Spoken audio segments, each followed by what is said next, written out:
Greetings and what up, though? It is your boy, Jason Jamerson, and welcome to the Jason Jamerson podcast. With me, as always, is my man Kev BJ. What's going on, Kev? What up, though, cuz? How you doing? I'm fantastic, man. I am fantastic. I had a very good weekend. Well, I had a lot going on this weekend. Go ahead and tell us about your weekend before we get to mine. My weekend, kind of typical ordeal in most ways. Kind of kicked back, slept in, played a few rounds of golf. Actually, one of my good homies from business school came through, so able to show him around the city. He has some people around here as well, so we just kind of networked and fellowships that way, patronized some Black-owned businesses, and then there were some fireworks in town, so got to do a little bit of that. Nothing too much. Stay healthy, stay safe out here. How about you? Oh, let me tell you. So over the weekend, I actually was able to perform at a comedy club that I've never performed at here in the Metro Detroit area. It's a world-renowned comedy club, one of the oldest comedy clubs in the country. It is called Mark Ridley's Comedy Castle. It is in Royal Oak. I have never performed there before until Saturday night. Never in my life. I've been doing comedy for like 8 years now. I want to say 7-8 years. Okay. And I had not even ever been on the open mic. And my man Mike Jeter, shout out Mike Jeter, he had hit me up and he was like, "Hey man, you want to do a guest spot?" I was like, "Bet." And the real blessing is, so he was a headliner. He was a headliner there Thursday, Friday, and Saturday. He had somebody else do the guest spots Thursday and Friday. Saturday is the only day that had 2 shows though. So I ended up being able to do a guest spot twice. The second show had 2 booking agents were actually in the audience, and both of them have my information. So, hey, your boy may be blowing up soon. You know what I'm saying? Okay. You know what I'm saying? I'm happy to hear that. Saturday was a real big day, big night for me, because Saturday was my last day on blood thinners. I took my last blood thinner on Saturday, and I was ecstatic. I said, "Where the drink's at right now?" And then I thought about it. I said I should probably wait a little while to get this out of my system before I go and start turning up. But yeah. I also last week we were off last week. Last week I actually moved into my new gym. The Better Body Bureau has become a bigger entity in the fitness game. So, and I actually opened up my schedule to accommodate more clients. So if anybody here watching is looking for a personal trainer in the Metro Detroit area, hit your boy up. All right. But yeah, man, it was a good week overall for me, man. Good week overall for me. I'm happy to hear that, cuz that's very powerful. Sound like you're getting that access and leveraging the network as well. So I'm definitely hoping the fruits of that connectivity is prosperous for you, but keep grinding, man. Like always, baby. It's only gonna get better and better from there. And it sounds like you're growing and elevating, especially in a time where a lot of people aren't able to get out and do things, and so things are up and coming again. And it sounds like you're in the forefront of that. Oh yeah, man. My strategy when it came to comedy was work hard but work smarter. Okay, you know what I'm saying. They say work smarter, not harder. You got to work hard, but there's only talent is only going to get you so far. Skill is only going to get you so far. At some point, you have to know the business of it. You know what I'm saying? And the business of comedy is like, it's not the funniest person gets on, because like you'll see people at a random comedy show that's funnier than the people that you see on TV. You know what I'm saying? It's the most, well, I don't want to say the most marketable person gets on, but it's not always the funniest person that gets on. So it's a business at the end of the day. You got to be able to, I was told once upon a time by an actor who is in, a lot of movies, that's working actively in Hollywood. They say it's not called Hollywood out there. They call it Moneywood, because if you can't make them money, they ain't want nothing to do with you. You know what I'm saying? So you can be the funniest person, but the funniest person is not necessarily funny to everybody. You know what I'm saying? Like Dave Chappelle is generally regarded as one of the funniest people on the planet. I know plenty of people who can't stand Dave Chappelle though. Yeah, man. Okay. So, but he appeals to a vast majority of people. So he's still and he creates his own things. When you can create your own thing, that also is going to make you more valuable in the business of entertainment. So yeah, man, I'm out here. I'm not trying. I'm working. I'm working hard. I actually want to put together. I thought about putting together a fitness and a comedy show put together, like a fitness class, and maybe end it in a comedy show, like for the cool down or something like that. You know what I'm saying? I like that. I was thinking about it. I actually was going to do that right before COVID hit. I was going to do that at the Under Armour store in downtown Detroit. I talked to them and everything. They told me I could do a fitness class in there, and then afterwards I could do like for the cool down while everybody was chilling or whatever. I could do like a quick little comedy show, and that was going to happen like the week before they shut the week after they shut everything down.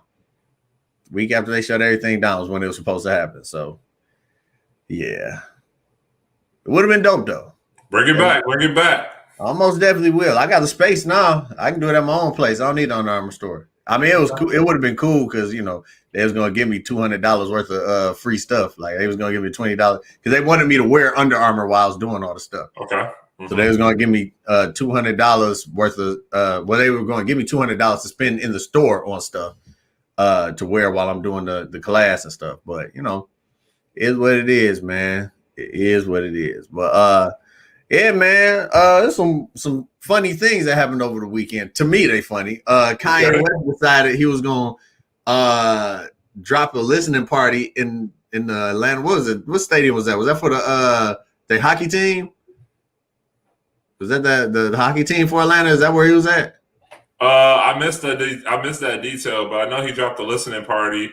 Mm-hmm. Overall, I think it's called Donda. Was it called Donda? Yeah, Donda. That's his mom's name.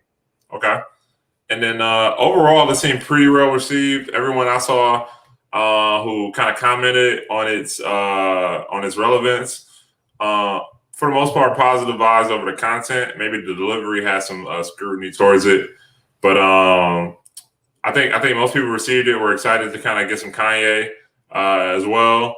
I saw that Jay-Z was on one of the tracks as well, and so pretty full circle for Kanye, given his relationship with Jay-Z and kind of reestablishing his career in this space. So, I'm a Kanye fan, especially the music, particularly. It can be hit or miss for sure, but I'll definitely listen to see if it's hit. And if it's missing, I'm gonna sit it to the side and not come back to it typically. But I definitely like Kanye. I mess with Kanye. But I have no idea what he was wearing. Did you see the outfit he was wearing? Hey man, we all versatile with our own style. Now you won't catch Kev BJ up in there. That man looked like a tomato, a criminal tomato. He had the face mask. If VeggieTales was like rated R, that tomato was a criminal. That's what Kanye West looked like, dressed like that. But yeah, but Kanye did that, and the Olympics has been going.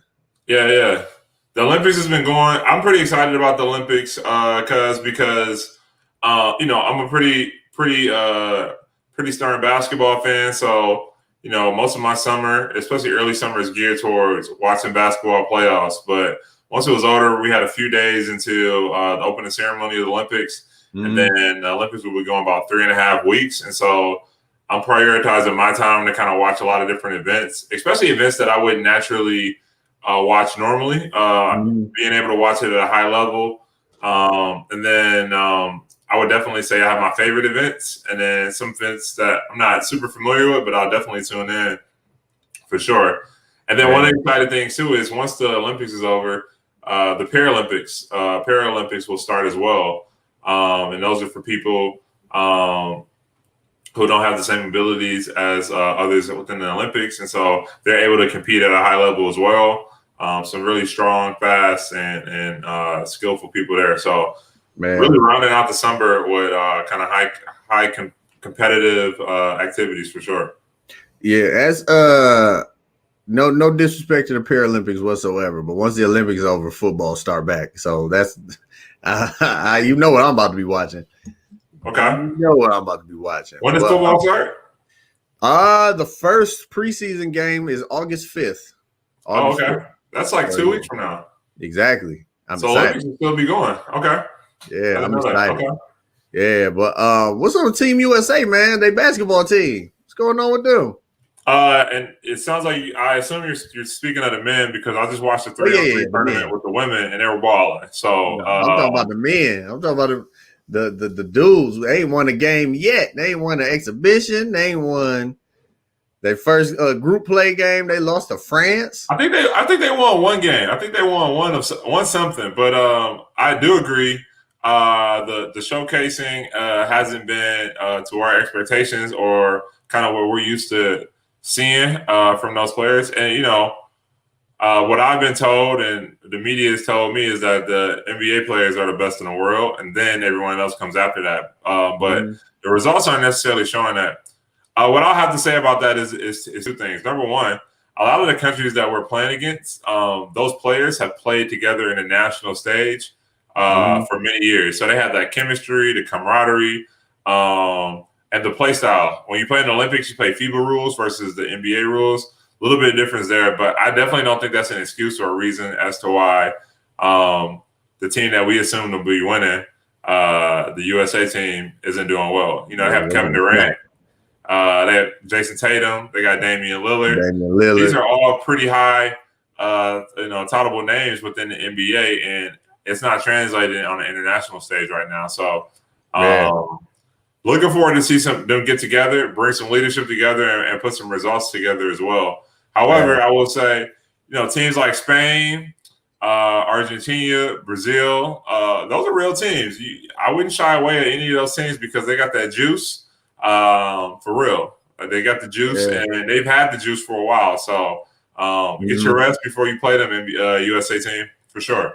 I will say this: I know you said the NBA has some of the best players in the world, but if you look at if you look at it as of late over the last influx of years, there's been a lot of the NBA players are from the great NBA players, good ones that are in the league right now are from other countries. Yeah. You know what I'm saying? Like you got Luka from another country. Like there's players that I thought were just legit, black. Like Rudy Gobert is from France. I had no idea.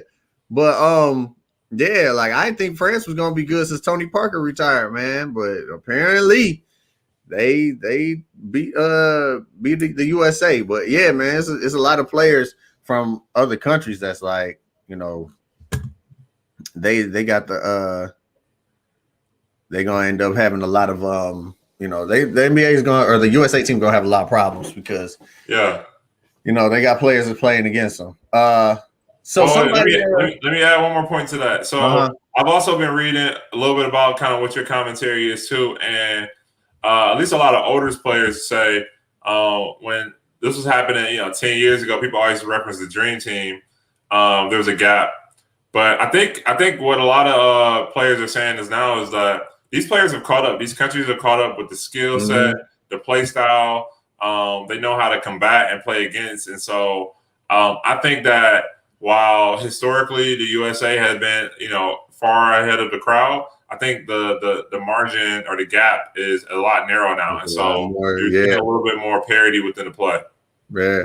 So in the same vein of basketball, there's a comment here by my man Dylan Huber, and he wants to know, do we think Detroit is going to end up drafting Cade Cunningham? What do you think first? I think that Detroit is positioned to draft Cade Cunningham, but for any extenuating circumstances like a really, really bad workout by him or a really, really great workout by someone else, kind of within that top 5 echelon, I think they'll definitely do that. Now, will Cade Cunningham be in Detroit long enough to start the first game? I don't know. I definitely think Detroit has a lot of, especially add him to the roster. has a lot of options to really mix and make some moves to get certain types of players over the time. So he is pretty sought after. He's not Zion Williams caliber or anything like that, but he's definitely a valuable player. A lot of interest from people and teams and stuff like that. So I think that Detroit will more than likely draft him, and I think they should keep him. I don't necessarily know if they will. So before the draft, and when I found out the Pistons got the number 1 draft pick, I sat here and thought about it. I was like, I have no idea who was supposed to be the cold person coming out of college. And apparently it's Cade Cunningham. And I watched some highlights, wasn't that impressed. Like you said, he's not Zion Williamson caliber. I don't see him being a game changer for real in the NBA. However, I see the Rockets are trying to get the Pistons pick. I don't think the Pistons will trade it because I don't trust any Detroit sports organization front office. I'm gonna just put it right out there in the first place. I don't trust the Lions front office, Pistons front office. I don't know. I watch hockey enough to know if I should or should not trust the Red Wings front office. The Tigers front office apparently be signing people for crackhead deals or whatnot.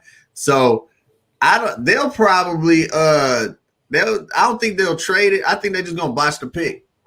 Honestly, I don't think they'll trade it to the Rockets. I think they're just gonna botch the pick. Because for whatever reason, Detroit sports feel like they think they know something that everybody else don't, and then go for an odd pick, and it never pans out. Like the pick itself doesn't pan out. What happens during the season, man? Like we got lucky when we won the championship with Darko. Darko himself did not pan out. We won a championship, but he was not a key factor in that at all. And then I could go down the list of all the Lions picks. But yeah, I don't trust any Detroit sports organization front office. Do I think they'll pick him? Possibly. But if they do pick him, I feel like he may be a bust just because people come to Detroit and then leave and get better. Okay. That's just my opinion. Okay. That's just my opinion. Yeah, I don't know. I mean, he's been a solid player thus far. And maybe what you're saying is something that has to do with Detroit's system, the player development. Obviously, we changed coaches as well. Maybe there's more within that than just the player. Yeah, possibly. But getting back to football real quick before we get into the main topic that we was going to talk about today. So I don't know if you saw, but they're saying that the NFL may have forfeits this year. They may have forfeits this year. So they were saying that if they have to reschedule a game due to a COVID outbreak for a team, and there's no date that they can reschedule it to within the season, then the team who had the COVID outbreak is going to have to forfeit that game, and it's going to count as a loss. Okay. What if both teams had an outbreak? That my point exactly. But they also were saying that unvaccinated players have to they getting basically treated like they got the scarlet letter around the place because they can't travel with the team. There's only certain areas they can be in the practice facility. There's a bunch of other stuff too. I can't remember every detail. Yeah.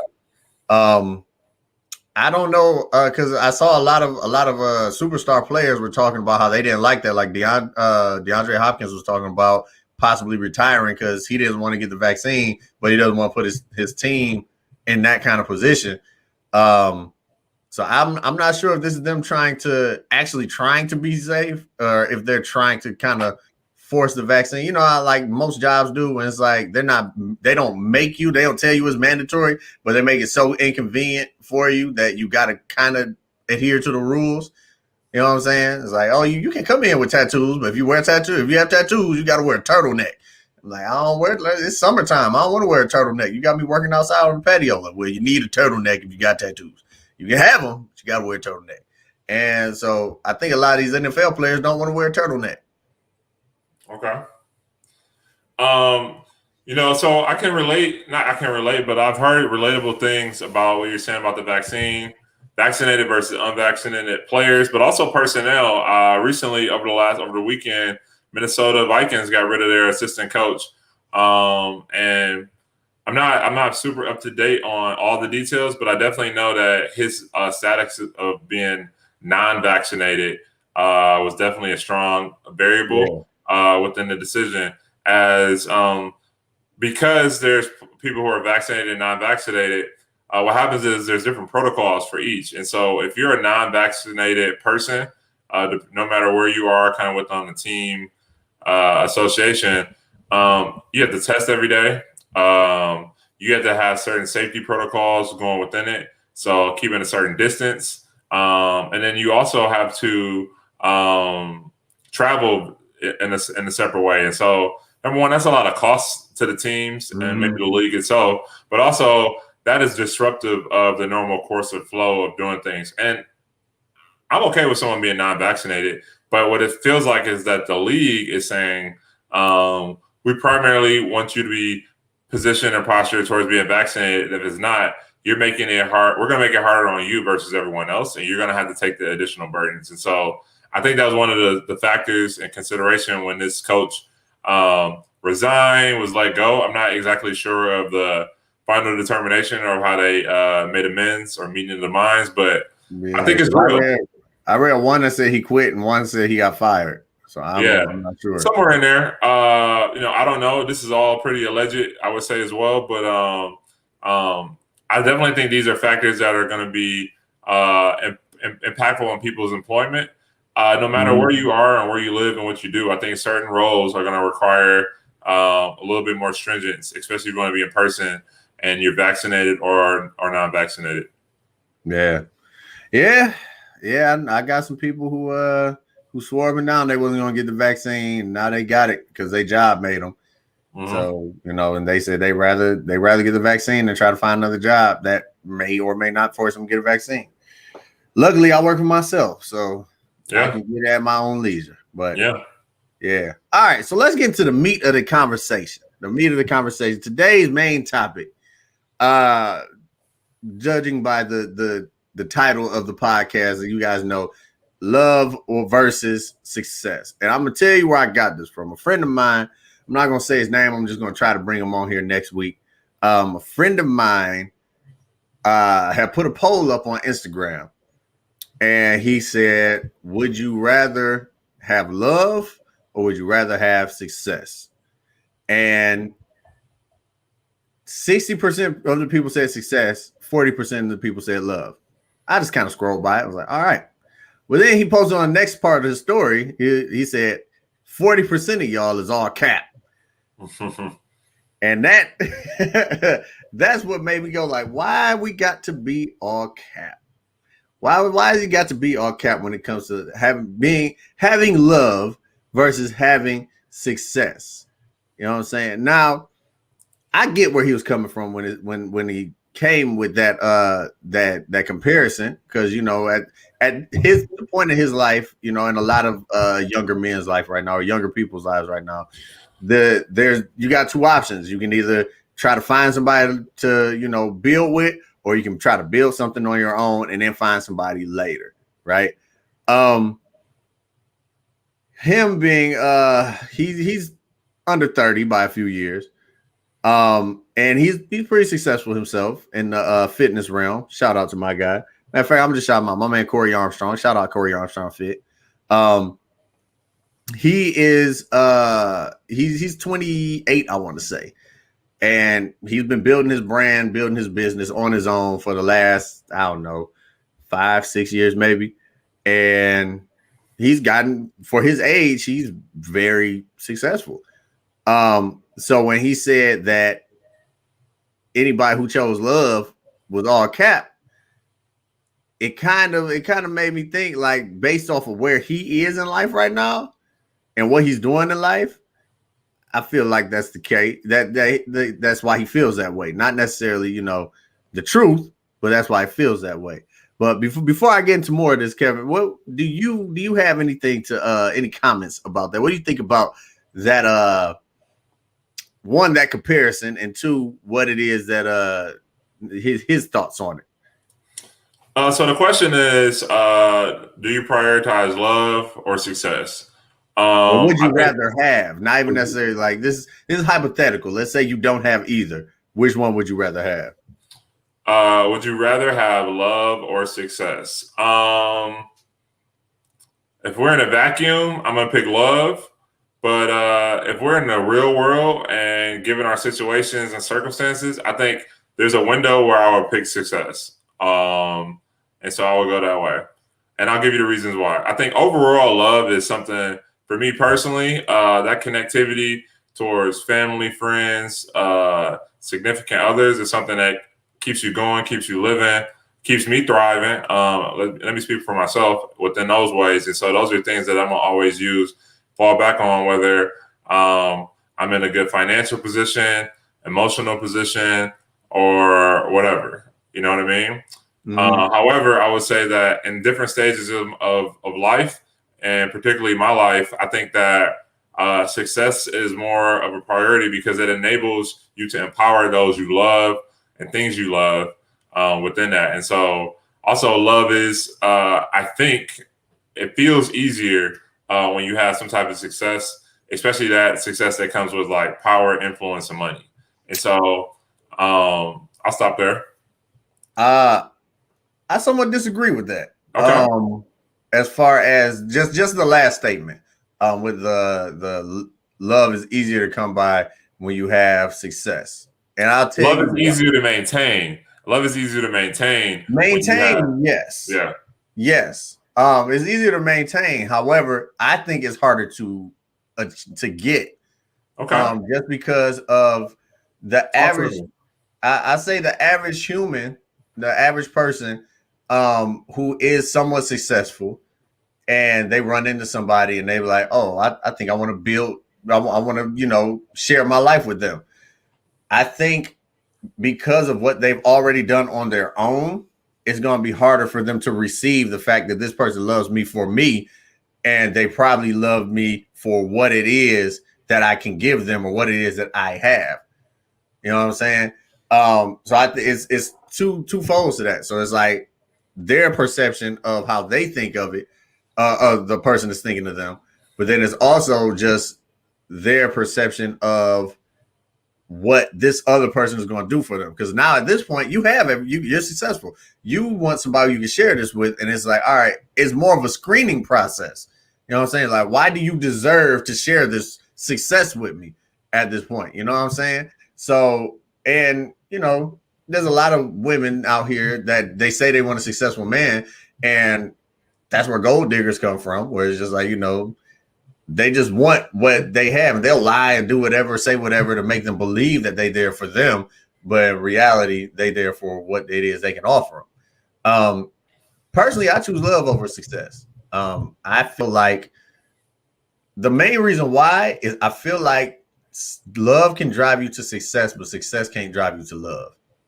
Personally, I feel like whether you have somebody who loves you so much that they just like putting that battery in your back, and you just, you doing whatever it is you can because they just boosting you, and you at the crib, they they real encouraging and whatnot, and they just believe in you that much because they love you that much that they just pushing you to do that. Or you in yourself love this person so much that you feel the need to succeed, like you feel like you have to succeed to give them what it is that you want to give them. You want to give them the life you want them to have, and whatnot. You want them to share the life that you want to build with them. You know what I'm saying? Versus when you have success already, like I said, you kind of gotta screen people, make sure they with you for what it is you want them for, and then you still got to figure out what is it that they do for you. You know what I'm saying? Like how are they going to benefit, enhance, or because as men. Well, I don't know about you, but as me, you really, me personally, you want somebody who's going to enhance you. You want somebody who's going to, take you further than where you already are, give you something that you can't do on your own. You know what I'm saying? That's I almost got into a totally different conversation that we will have on this podcast one day, but yeah, so that's my thoughts on the subject. That's my thoughts on it. Yeah, I hear you. But, I would say I think definitely all genders have gold diggers or people who are really seeking the pot versus the person. And so, I think that should be said. But also, I think that I kind of weigh it like, hey, would I rather be broken in love or successful and lonely? You know what I'm saying? And that's why I said in the vacuum, I'd rather be broken in love and or have love versus lonely and successful. And I think that just enables me, if I think of which one is going to provide me happiness, because that's the ultimate goal of how I'm looking at it. What's going to provide me long-term happiness, stability, and health? I think it would be that one. But I would say, like, if I'm looking at the totality of circumstances based on stages of life, milestones, things that will enable people around me, I think that there's times I would definitely prioritize success. I almost pulled a Tyler Perry line, like, if you in love, you have love, you never be broke. But but nah. So I hear that, and what it brings me to think about, and I'm not at this point. I'm not talking about the romantic kind of love. You know, we weren't a broke family. You know, I didn't grow up a broke family. You know, but my dad was extremely cheap, so I thought we were broke. I thought we were broke going up. So, however, I was happy in the mud with my brothers and sisters. Even like we was doing stuff that we thought was just regular fun stuff, but apparently it's like, yo, how we use our imagination to make stuff happen, because we had one video game system that all of us shared. There's 6 of us, you know what I'm saying? We made up games in the hallway, just running through the hallway, throwing blankets on each other, whatnot. That, you know, being broke with somebody, once again, I'm not saying we were broke, but we lived like we were broke because my daddy was cheap. Being broke with somebody, I think, would trump being successful and alone. Personally, me personally, and I'll tell you another reason for me personally also is I'm a extroverted introvert, if that makes any sense. I like being around people, but I like being around people I know. Like I can be in big crowds when I'm not one of those introverts that be like, oh, you know, I'm ready to go as soon as I get there. But I'm definitely not talking to nobody if I don't know nobody. You know what I'm saying? So I know, like, for me personally, I don't think I would be the one to be like be successful and have nobody to share it with, because I definitely would be hitting up everybody that I know, trying to get them to, you know, I'm like, hey man, why don't you come out to Miami with me? Oh, I can't, I gotta work. Well, dang, now I'm just over here bored. You know what I'm saying? Like, let me just drive my Maserati by myself down, you know, the Autobahn. You know what I'm saying? But I personally, that's how I feel. I feel that and not, I hate to say it because it does sound like a Tyler Perry thing. If you have love, I don't think you could ever really be broke. Like it would have to be like a very dire situation for that to happen, because somebody's drive, you know what I'm saying? Like, if you love somebody enough, you're not going to let them live in that kind of circumstance. You know what I'm saying? Like, if I love somebody enough, I'm gonna make it happen somehow, some way. I seen a meme the other day where it said what did it say? It said something about like a man may not have a plan, but they'll make it happen. You know what I'm saying? And that's true when it comes to certain situations. Like, I may not have the money, but I'm gonna find it. I may not have the, you know, I'm gonna make it happen if I want it to happen. And so I feel like, yeah. So help me understand this. I hear what you're saying. You know, your rationale subpar. Um, so give me, in this scenario, you said we're in a scenario where you don't have either, and you're going for one. So you don't have either here. Both are unpredictable, right? You don't know who you may love or fall in love with, right? And you don't know what you'll be successful at or when that will come, right? Right. So if you're navigating through your life, I'm gonna just use a typical situation. You graduate from high school. Like, what are you doing during this idle time is what I'm saying. Like, most people, from what I assume here, are moving forward and toward something.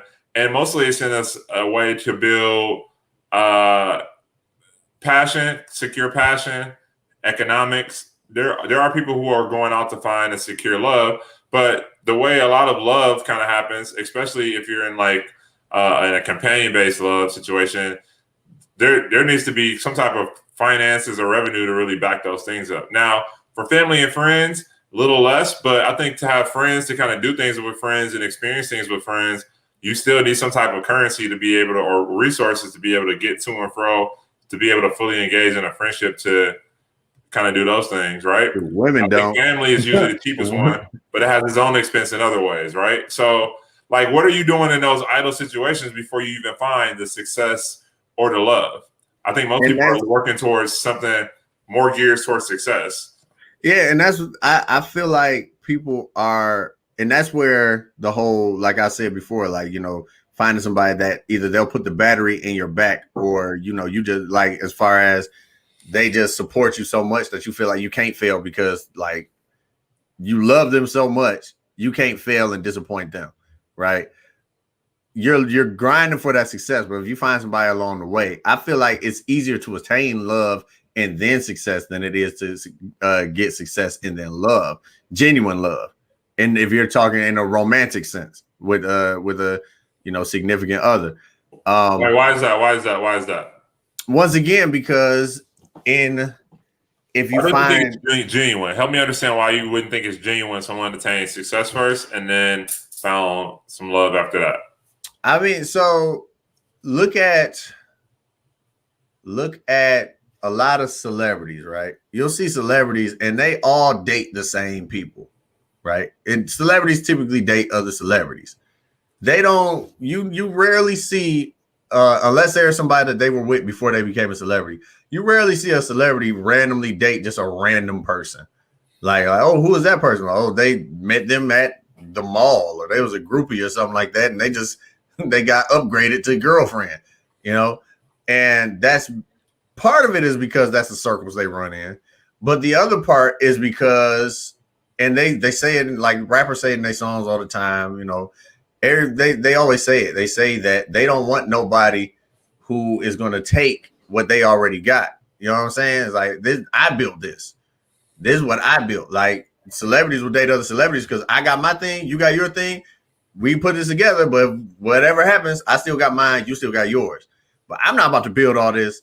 You come in here and for whatever reason we break up and you get half all of a sudden, or you're entitled to some of, not necessarily half, but you're entitled to some of what I gave you, or what I achieved on my own. You know what I'm saying? So I feel like it's more genuine when you find the love before the success, and then it's more appreciated too, because if that person is with you when you doing the grinding for the success, and they are pushing you, or you're pushing yourself for, to give them what you want to give them, I feel like it becomes more genuine than if you were to have it and then do all the screening. I liken it to if you were to work out to get in shape versus getting surgery to get in shape. Going through the process of working out to get in shape, you're going to appreciate it a lot more. You're going to take care of it a lot more, right? Versus if you get surgery to get in shape, one, you're not even necessarily sure how you're going to maintain it in the first place, right? So getting success, because once you become successful, you already have a bunch of people who want you in the first place, because people want you for your money. So you become successful. Who knows if that love is genuine? They may love your money. They may love your car. They may love your houses. They may love your business. They love what you can do for them. And I mean, some dudes don't care, or women, I'll flip it around. Some people just don't care. You know what I'm saying? Like, that's like, I just want companionship. I don't care why you're here. As long as you're here, I don't care. That's some people. Me personally, that's not me. You know what I'm saying? I would rather have somebody who went through the fire with me, and now where we at. And viewers, before you say what you're about to say, if y'all wanted to chime in on this conversation, we're talking about, would you rather have love or would you rather have success?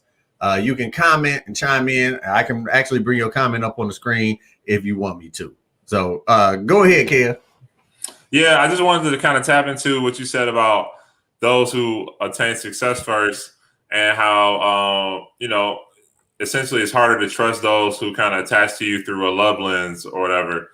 I would just take a step back and just say that from my observation and belief, I think that when people are at a certain level of status, wealth, or whatever, you mentioned celebrities in this example, but it can be other people as well.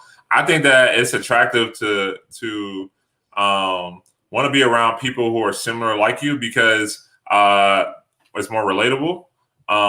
Maybe it's more stable. You all can tap into the same networks and like kind of grow in a fruitful way. And it's like a mutual exchange. And so I think that's the case for sure going there. But also think that there are people kind of within that don't want to always be in that world. So they'll look for people outside of there to give them some type of balance and escape, if you will, to kind of go after that. But I do agree with you. Like there is a vetting process, I'm sure. If you are, especially when your success becomes such an attractive nuisance that you have to kind of watch out a little bit more about who's coming, what their authenticity is it real or not? Because, you can get played from the bottom and the top. You know what I mean? Yeah, most definitely. Yeah. Most definitely. But also, I would say that success is what it is. It can fail too. Your success can drop. You can be successful up to a certain point, and you may make the wrong decision. Your industry, whatever is going on, and it stops there, right? And so there's risk in that. But also with love, like just because you found love doesn't mean it's not everlasting. I think love has a time stamp on it too for certain situations. It could be 5 months, 5 years, 5 decades. And so when those things manifest, the lack of love, when that stops, what do you have to say for it then? Because the love is gone. But what do you have to say for it then, right? And so I think that's where I said like there's a balance, but like I think that in certain situations I would prioritize one over the other because if one leaves me, because it's not guaranteed to be there forever, I have something to fall back on between these two options. Yeah, it's funny you said balance because I've come to the conclusion that in life there's no such thing as balance, not equally balanced at least. No, yeah. If you want to, if there's something you really want to do, it has to take precedence. Something has to be prioritized over something else if you want it to be successful at it. You know what I'm saying? Because like you can't give the exact same amount of time at the crib as you are at work and expect either of them to get better. It'll definitely maintain, you know what I'm saying? But at some point, something got to take precedent. So I got another comment from somebody. Yeah. It said, I feel I'm going to be successful because I need to survive. We as human beings need love. What do you think about that, Kev? You know what? We are a very persistent creature. And so we'll push for things that we're passionate about or that we need to kind of keep going and moving forward. So many of us, whether we're steering towards one thing, we find success in some things to really stay within. But I think the needing of love is, I don't know. Do we need love? I would love if Penelope can tell us more about needing the love. I definitely think that we will strive and find success in something. But what is the need of love? So Penelope also said, my success is not Beyonce's success, but I have kids, so I have to succeed. Which brings me to a point that I made when I was talking to my mans. Success looks different for different people. Absolutely. It's relative. Success, it's relative. So, because I was talking to my man Mike Larry, friend of the show, Mike Larry. Shout out Mike Larry. And we were having a conversation about what is making it to us. Like, is Netflix specials, living in Hollywood, whatnot making it? Or is, because to anybody in entertainment, to the naked eye, to the average person, if you see somebody who says they're in entertainment, you don't think they made it for the most part because they haven't been on TV. They don't have a Netflix special. They don't have, movie deals or anything like that. However, what if that's not their idea of making it? What if they just they can live the average person's life, living in the average person's neighborhood, but what it is that they love to do is paying all their bills. You know what I'm saying? And if that's your goal and you do it, what are you? Successful. You're successful. Easy, point blank period. So I think I appreciate Penelope bringing that up. I think that let's ground ourselves in knowing that everyone's success is different. It's based on what you define as success or what works for best for you and the people who are dependent on you as well. And so I think back to my initial answer. In my situation, I don't have any kids. I haven't started a family. I'm not married or anything like that. So I can afford to be a little bit more selfish with prioritizing success over a host of other things as well. And so there's going to be points maybe where that changes in my life. And so I got to refine that balance that we were talking about earlier. Yeah. Yeah. Most definitely to the general point, you know, I'm not saying that neither of them, like, I'm not saying you can only have one, you know what I'm saying? Because both of them are necessary, period, to somewhat survive.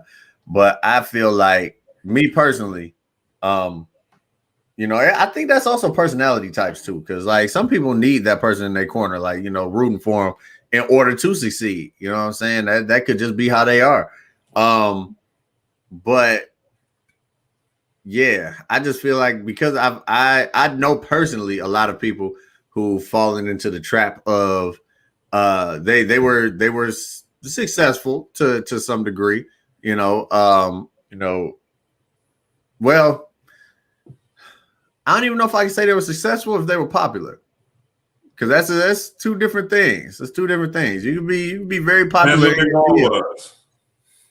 It depends on what the goal was, but you know, so for the sake of the argument, let's say is they were successful, and because they were successful, they had women just hanging all off of them.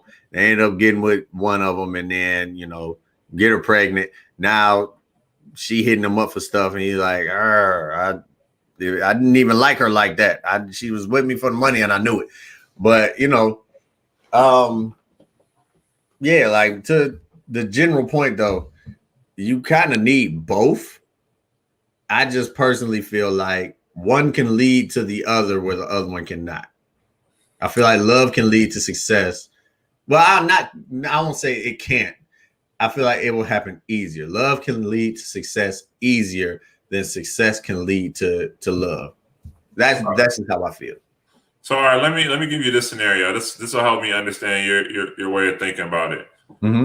Say you have some success. You're not completely at your goal, but you've had some successful milestones within it, right? Mm-hmm. You're on track, on trend to go there. But then you find love. Okay. Mm-hmm. How does a person like yourself evaluate how you're going to weigh and reprioritize kind of based on those things? Because you're on track for your love, but based on the time, energy, maybe money or finances kind of in there, or just kind of reprioritization, you're going to have to steer some energy towards love if you want to capture it, maintain it, and nurture it.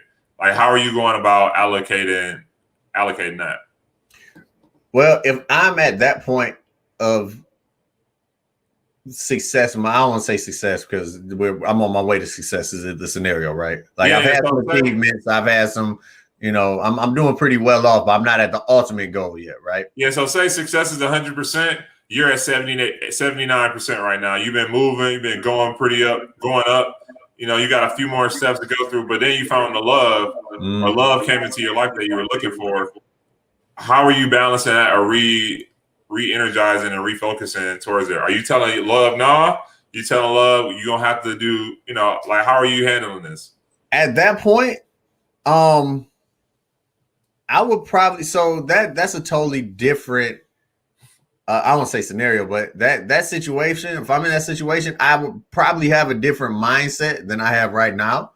Because at that point, if I'm at 79%, 78%, tunnel vision is there, right? So whoever it is that jumps in my vision, they have to be behind me, like pushing me, because it's not gonna be no veering off to the side to be like, all right, well, I'll take this detour and then come back to the success track. Like, they gotta jump in the car with me and we rolling at that point. And so because that kind of goes to a point I was gonna make. Whichever one is coming first, whichever one you're focusing on first, tends to take precedent anyways.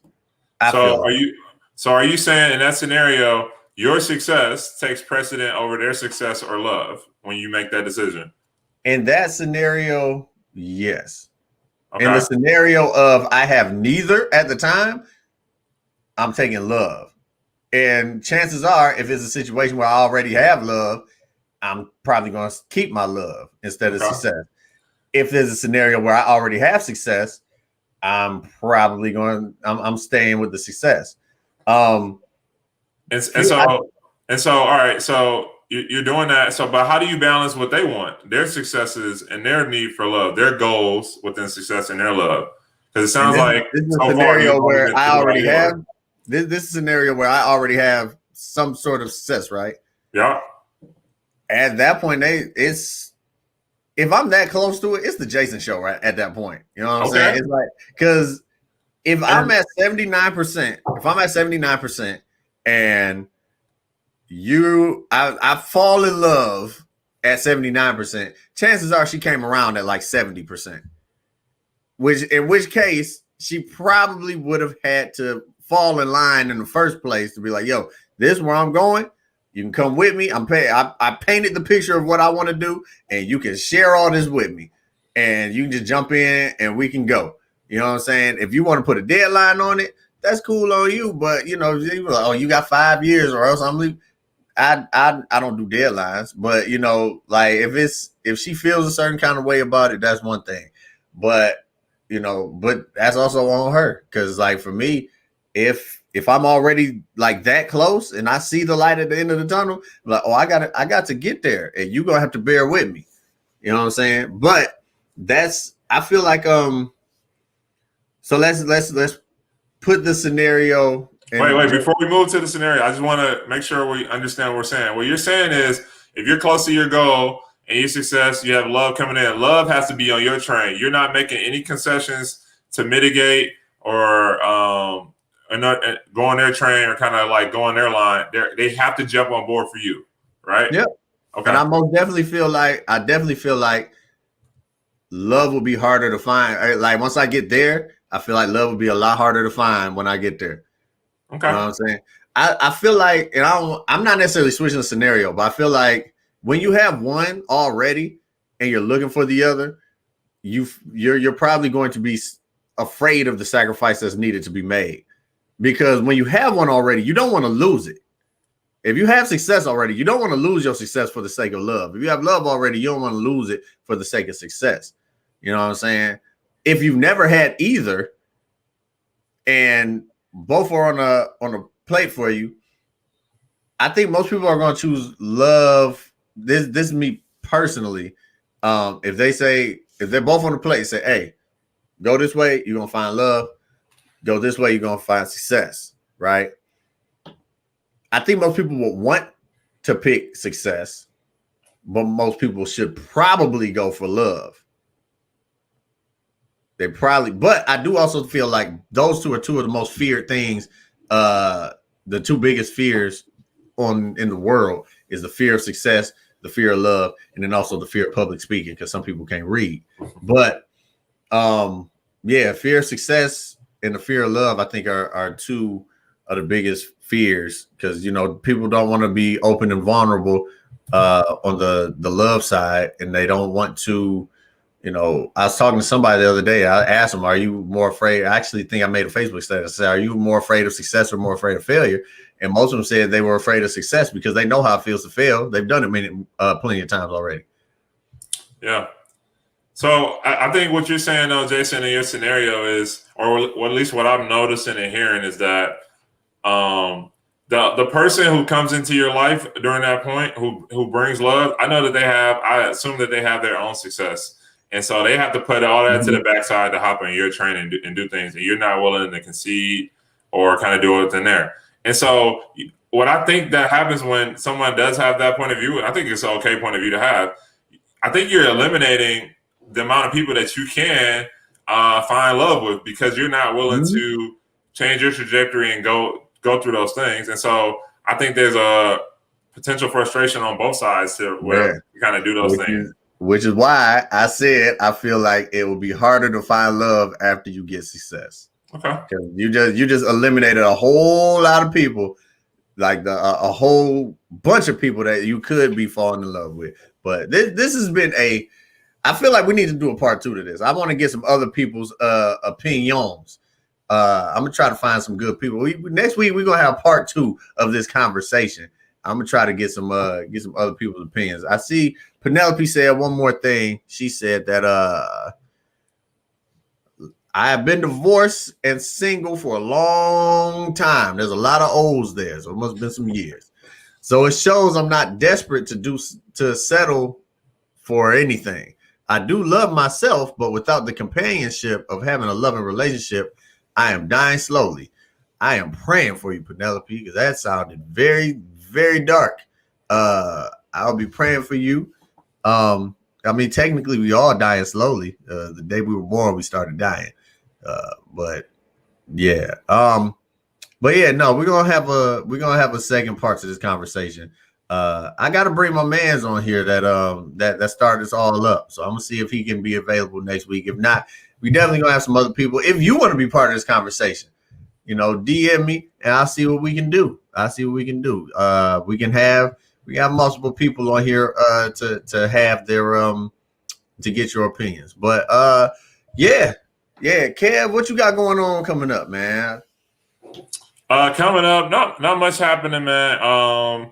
What I'll definitely be doing is I'm on the board of People Serving People, local homeless shelter in Minneapolis. There are a lot of encampments within the city, meaning folks are deciding to camp up as they are without housing.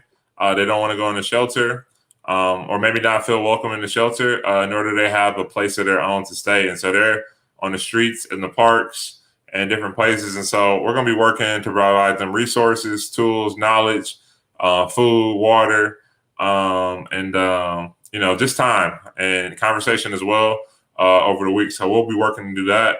I'll get some few rounds of golf in. I will be doing my day job and just hustling and showing love, man. That's about it. That's what's up. I'm back out here hitting these comedy stages. I'm gonna announce it, an official announcement. I don't have a release date, but I am working on the Jason Experience. It's not exactly the name of it. The Jason Experience comedy compilation. It's not gonna be a 30-minute comedy special. I'm gonna try to make it as true to my name as possible. The Jason Experience is gonna be an experience to watch. So it's gonna have comedy, stand-up comedy. It's gonna have sketches. It's gonna have some other things. So look out for that. I'm working on that right now. But yeah, that's what we got going on. So thank everybody for watching. Thank you, Dylan and Penelope for chiming in. Kev, where can they find you on social media once again? Hey, if you're following us and listening to us right now, hit me up on Instagram at Hercules Jackson. Hercules, Hercules Jackson, or on Twitter at _Kev B_. Nice. And if y'all watching this, you're already watching it on Facebook or YouTube, so you know where to find me on there. And it's spelled the same way on the opposites. If you're on Facebook or YouTube, it's the Jason Experience. If you're on Instagram, it is the Jason Experience. All of this just all put together, no spaces. And if you're on TikTok, it is the Jason Experience. If you like this episode, once again, like, share, comment, tell a friend to tell a friend. And if you're interested in being a part of this conversation when we do part 2, let me know and we'll see what we can do. All right. So on that note, also official greetings and what up though t-shirts are for sale. Merch is for sale. Hey, you went back home too quick. I'm gonna mail you one. What size you wear? Extra large, tall. Extra. I don't got tall. I got extra large though. I mean 2X. 2X. We'll shrink it. I think they fit pretty good. I wear extra large. It's pretty good on me. So yeah. Greetings and what up though t-shirts are available for purchase. If you want one, DM me and we can get you one. They are $20 a pop, and I'll let you I will most definitely send it to you. I'll mail them off, drop them off in the Metro Detroit area. But until next week, I have been Jason Jamerson. This has been the Jason Jamerson Podcast. Peace out, everybody. Have a good week. Y'all have a good week. Peace. Bye.